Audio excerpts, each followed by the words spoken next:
Hello students, today we will continue our chapter 4 from the diary of Anne Frank.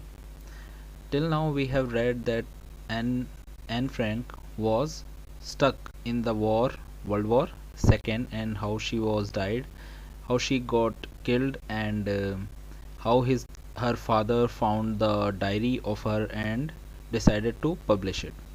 So now we were reading some pages of her diary.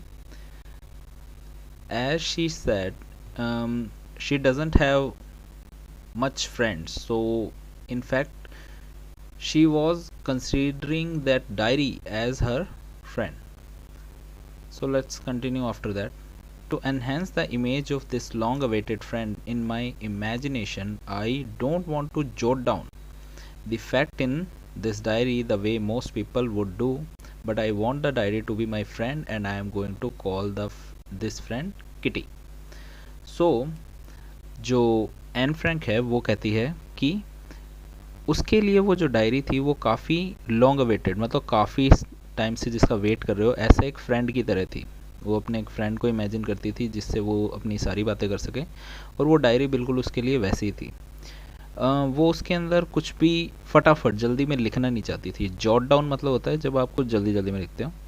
वो जल्दी जल्दी में उसमें कुछ लिखना नहीं चाहती. यूजुअली लोगों को डायरी मिलती है वो क्या करते हैं, अगर नॉर्मल डायरी हो तो जो उनको इन्फॉर्मेशन मिलती रहती है वो उसमें फटाफट राइट करते रहते हैं. पर्सनल डायरी होती है वो रात को बैठते हैं या दिन में बैठते हैं और पिछले दिन का सारा उसमें लिखते हैं. तो एन फ्रैंक ऐसा नहीं चाहती थी. वो अपनी डायरी को अपने फ्रेंड जैसा मानती थी, और इसलिए उसने अपनी डायरी का नाम क्या रखा, kitty. Since no one would understand a word of my stories to Kitty if I were to plunge right in, I would better provide a brief sketch of my life, much as I dislike doing so. तो वो कहता है कि कोई भी मेरी story समझ नहीं पाएगा जो मैं किटी के अंदर लिखती हूँ, तो अच्छा होगा कि मैं अपनी लाइफ के बारे में एक ब्रीफ, मतलब छोटे में बताती हूँ कि कैसी है. और मुझे ऐसा करना पसंद नहीं है, उसे अपनी लाइफ शेयर करना किसी से वैसे भी नहीं पसंद था, तो वो उसे पसंद नहीं है, बट वो फिर भी अपनी डायरी में ये लिख रही है. My father, the most adorable father I have ever seen, didn't marry my mother until he was 36 and she was 25. तो वो कहते हैं कि मेरे फादर मोस्ट एडोरेबल मतलब बहुत ही अच्छे प्यारे से फादर थे, और उन्होंने उनकी मदर से, उनकी जब मदर्स के साथ उनकी मैरिज हुई थी तब उनकी एज थी 36 और उनकी मदर की एज थी 25. My sister Margaret was born in Frankfurt Germany in 1926. उसकी जो सिस्टर है उसका नाम क्या है, मार्गरेट. और वो कहाँ पैदा हुई, फ्रैंकफर्ट जर्मनी में 1926 में. I was born on 12 June 1929. So after 3 years who was born, Anne Frank. I lived in Frankfurt until I was 4. जब वो 4 साल की थी तब तक वो फ्रैंकफर्ट में रहती थी. My father immigrated to Holland in 1933. फिर उनके बाद वो कहाँ चले गए, हॉलैंड में चले गए. My mother Edith Holnard Frank went with him to Holland in September, while Margaret and I were sent to Aachen to stay with our grandmother. तो जो उसके फादर थे वो अपनी वाइफ को लेके कहाँ चले गए, हॉलैंड चले गए, और मार्गरेट और जो एन फ्रैंक है वो अपनी ग्रैंड मदर, अपनी दादी के साथ एचन में रहने लगे. Margaret went to Holland in December and I followed in February. Margaret Holland चली गई कब, दिसंबर में, और 2 महीने बाद फरवरी में एन फ्रैंक भी हॉलैंड चली गई. When I was plonked down on the table as a birthday present for Margaret. तो जो क्या कहते हैं एन फ्रैंक है वो कैसे आई थी, जैसे मार्गरेट के बर्थडे हो, मार्गरेट का बर्थडे हो उसकी तरह उसे प्रेजेंट की तरह दिया हो. जैसे मार्गरेट का बर्थडे था और एन फ्रैंक को उन्होंने उसके सामने ऐसे रखा जैसे कि वो कोई उसके लिए गिफ्ट हो, कि छोटी बहन हुई है तुम्हारी. I started right away at the Montessori nursery school. तो वो कहाँ पे पढ़ना शुरू कर दिया उसने, Montessori nursery school. I stayed there until I was 6, at which time I started in first form.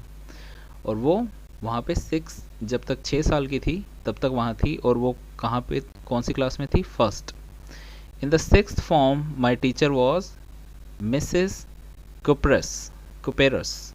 जब वो 6th क्लास में हुई तो उसकी जो टीचर थी उनका नाम क्या था? Mrs Kuperus the head mistress, और वो वहाँ की हेड मिस्ट्रेस थी, प्रिंसिपल थी। At the end of the year we were both in the tears as we said a heart breaking farewell. और जैसे ही ईयर ख़त्म हुआ और वो वहाँ से जाने लगी तो दोनों ही रोने लगे। जो उनकी हेड मिस्ट्रेस थी और एन फ्रैंक थी, दोनों रोने लगे एक दूसरे को देख के, इमोशनल हो गए। In the summer of 1949, Grandma fell ill and had to have an operation, so my birthday passed with little celebration. 1941 में ग्रैंडमा जो है उनकी वो बीमार पड़ गई और उनका एक बहुत ऑपरेशन हुआ, मतलब एक बड़ा ऑपरेशन हुआ। तो जो एन फ्रैंक का बर्थडे था वो ज़्यादा सेलिब्रेट नहीं किया, मतलब उन्होंने काफ़ी कम सेलिब्रेट किया क्योंकि उनकी मदर बीमार थी। ग्रैंडमा डाइड इन जनवरी 1942, जो ग्रैंडमा है उनकी डेथ हो गई जनवरी 1942 में। No one know how often I think of her and still love her. किसी को नहीं पता मैं उन्हें कितना याद करती हूँ और उन्हें कितना पसंद करती हूँ। This birthday celebration in 1942 was intended to make up for the others. जो and grandma's candle was lit along with the rest. जो उनका 1942 का बर्थडे था वो किस लिए था? वो सबके एक साथ सेलिब्रेट करने के लिए था, मतलब एक तरीके से जो होता है वो सेलिब्रेट करके लोग आपस में खुश होने की कोशिश करते हैं ना, कि चलो जो हुआ सो हुआ। That kind of celebration was it. The 4 of us are still doing well, and that brings me to the present date of 20 June 1942 and the solemn dedication of my diary. तो 4 साल से वो, मतलब 4 of us, सॉरी 4 साल से नहीं, वो चारों के चारों उसके बाद वो काफ़ी खुश थे, मतलब उन्हें कोई ज़्यादा प्रॉब्लम नहीं। और इस तरह टाइम बीतता गया और वो कौन सी डेट पे पहुंच गए? 20 जून 1942, 6 months आफ्टर हर ग्रैंडमास डेथ। और वो अभी भी अपनी डायरी रेगुलरली लिखती है। Now let's see the diary. Dearest kitty, जैसे कि आपने कभी डायरी एंट्री पढ़ी होगी तो डायरी एंट्री हम स्टार्ट कैसे करते हैं? Dear diary. सो यहाँ पे डायरी का नाम उन्होंने किटी रखा हुआ था, तो dearest Kitty. Our entire class is quaking in its boots. The reason of course is the forthcoming meeting in which the teacher decide who will move up to the next form and who will be kept back। जो उनकी class है उसमें सारे बच्चे कैसे हैं? Quaking in the boots, मतलब nervous है, काफ़ी परेशान है, क्योंकि एक मीटिंग चल रही थी, एक मीटिंग होने वाली थी जिस मीटिंग में टीचर्स डिसाइड करेंगे कि कौन बच्चा नेक्स्ट क्लास में जाएगा और कौन वहीं रहेगा। Half of the class is making bets, जो आधी क्लास है वो शर्त लगा रही है बैठ की। GN and I laugh ourselves silly at the 2 boys behind us, CN and Jacques, who have staked their entire holiday saving on their bet। तो GN और I, मतलब एन फ्रैंक और GN, मतलब उनकी जो फ्रेंड है, वो हंस रहे हैं क्योंकि उनके पीछे 2 लड़के बैठे हैं जिनका नाम है CN और जैक्वेस। उन्होंने अपने पूरे जो छुट्टियां हैं उनमें उन्होंने जो सेव किए थे पैसे, उन्हें शर्त में लगा दिया। From morning to night it's you are going to pass, no I am not, yes you are, no I am not, even these pleading glances and my angry outbursts can't calm them down. तो वो आपस में शर्त लगा रहे होते हैं कि तुम पास हो जाओगे, मतलब एक फ्रेंड कहता है कि तुम पास हो जाओगे और दूसरा कहता है नहीं मैं नहीं होऊंगा, वो कहता है नहीं तुम पास हो जाओगे, वो कहता मैं नहीं पास होऊंगा। तो इस तरीके की उन्होंने बैट लगा रखी थी कि जो जीतेगा उसे पैसे मिलेंगे, मतलब जो उन्होंने हॉलीडे में सेव किए थे। जो उनकी फ्रेंड है जी, एन फ्रैंक की जो फ्रेंड है जी, उसने काफ़ी कहते हैं ना कि प्लीडिंग ग्लैंस, मतलब काफ़ी दया से उसकी तरफ देखा, मतलब रिक्वेस्टिंग नज़रों से देखा, और जो एन फ्रैंक है उन्होंने काफ़ी गुस्से से देखा, फिर भी वो दोनों शांत नहीं हुए, जो पीछे जो लड़के बैठे हुए थे। If you ask me there are so many dummies that about a quarter of the class should be kept back, but teachers are the most unpredictable creature on earth.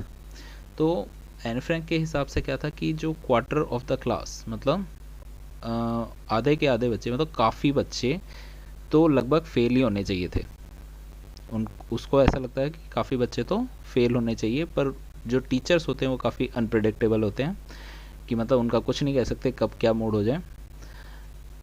I am not so worried about my girl friends and my self, we will make it. जो Anne Frank है वो अपनी friends, जो उनकी girl friends हैं उनको और उस खुद को लेके उन्हें कोई टेंशन नहीं थी, उन्हें पता था कि हम पास हो जाएंगे। The only subject I am not sure about is maths. जो एक सब्जेक्ट था जिसमें वो श्योर नहीं थी वो था maths. Anyway all we can do is wait, until then we keep telling each other not to lose heart. और वो कुछ कर भी नहीं सकते थे, वो सिर्फ वेट कर सकते थे कि रिज़ल्ट आए और एक दूसरे को कहते हैं कि हौसला बढ़ा सकते थे कि कोई प्रॉब्लम नहीं है, उम्मीद मत हारना। I get along pretty well with all my teachers, there are 9 of them, 7 men and 2 women। जो एन फ्रैंक है वो उनकी अपनी टीचरों से काफ़ी अच्छी बनती थी। 9 टीचर्स थे उनके, उनमें से 7 men और 2 women थी। मिस्टर कीजिंग द ओल्ड फौजी who teachers maths was annoyed with me for ages because I talked so much. जो उनके मैथ्स टीचर थे मिस्टर कीजिंग, वो काफ़ी ओल्ड फोगी मतलब ओल्ड फैशन मतलब जो होते हैं ना पुराने ख्याल के लोग पर्सन थे, और वो काफ़ी गुस्सा रहते थे मतलब परेशान रहते थे एनी फ्रैंक से क्योंकि वो बातें बहुत करती थी। आफ्टर सेवरल वार्निंग ही असाइन मी एक्स्ट्रा होमवर्क। उन्होंने काफ़ी वार्निंग दी मुझे और फिर एक्स्ट्रा होमवर्क भी दिया। An essay on the subject, a chatterbox, a chatterbox, what can you write about that? I would worry about that later, I decided. I jotted down the title in my notebook, tucked it in my bag and tried to keep quiet. तो उन्होंने एक ऐसे लिया, उनके maths teacher ने उसे कहा कि तुम्हें पनिशमेंट मिली है कि तुम्हें एक ऐसे लिख के लाना है, और ऐसे का नाम था अ chatter box.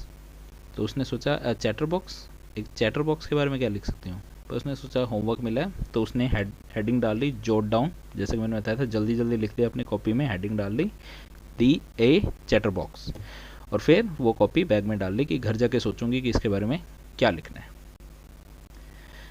That evening, after I finished the rest of my homework, the note about the essay caught my eye. शाम को जब उसने अपना सारा होमवर्क कंप्लीट किया तभी उसे अपना एसे का नोट याद आया।